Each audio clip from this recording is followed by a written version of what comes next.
what else do we do? Posters. No, I teach French, Nico.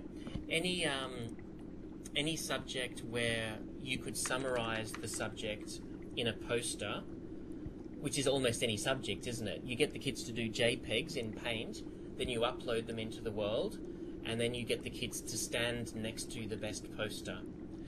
I'll shut up now, but lots of those sorts of activities where we're drilling items of work. So it's like how can I put it? So it's like a space, and just like the oval is a space, your football oval, or the science lab is a space. So this is a space, and as long as you think it through, you can think of some activities that aren't just fob-off activities. There's nothing lightweight about them. They are very efficient and effective at developing particular skills. So yeah, I'm going to look at the chat system again, and I'm sorry, but because I got logged out, the people who asked questions a while ago, I've lost them. So I'm just going to speed read through what I've been here. How did the kids deal with the crashes? They whinge and they complain, but they put up with it. We don't really use voice, so voice isn't so much of an issue. But to be honest, they rarely crash when we're at school. So in class, it's rarely an issue. Okay, just reading on.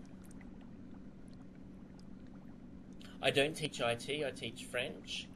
But I consider myself cross-curricular, so I'm always trying to give other teachers other ideas. So I work with teachers from any subject and any age.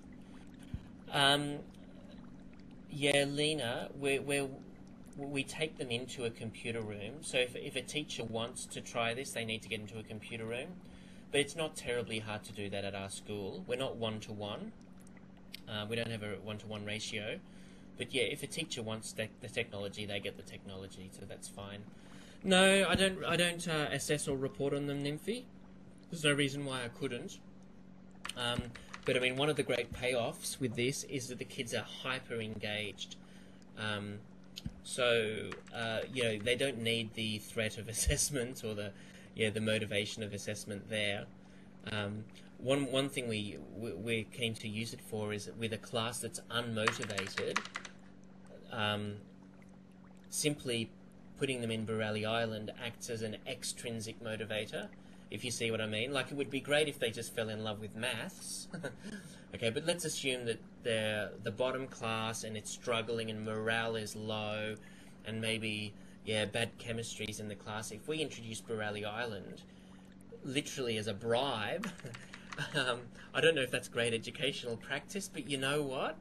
If it works, and if you can say, you guys work really hard for the next hour, we'll spend the final 20 minutes in Borelli, or you say, we're going to do this maths activity in Borelli, and then they're hyper engaged, then that's great.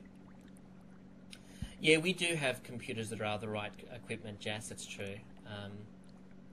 The kids do get frustrated when computers don't work, though. Okay, okay, lots of questions there, that's great. Nymphy, if they were to refuse to work unless they got to go online, then I would say, right, well, we're never going on Borelli.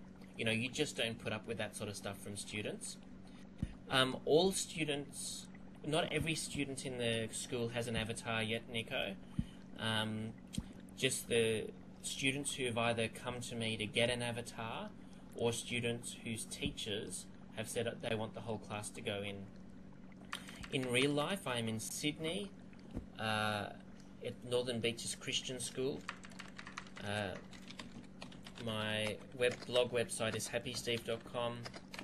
My school site is nbcs.nsw.edu.au, and we have what's called the Sydney Centre for Innovation and Learning, which was originally just a title, just the name of an idea. Back in 2005, I think we launched it. But that means that any teacher from our school who tries something innovative can associate themselves with the Sydney Centre for Innovation in Learning, the skill.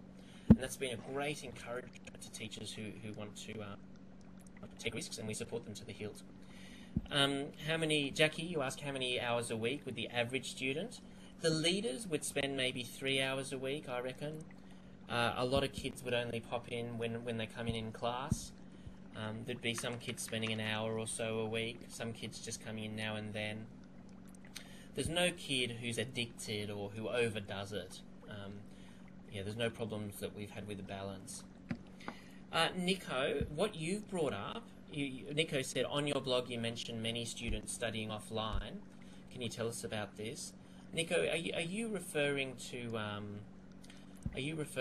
our online students, that is students who don't even go to our school, but who are doing a course with us? Because we've got a lot of kids from all the way around the state. Yeah, so that's probably beyond the scope of tonight, but we launched that in 2006, and using Moodle, we set up some online courses, and we put the whole course online. Most of my classes are online now. We've got videos, podcasts, tutorials, worksheets, links, and all of that sort of thing. And they do their HSC online.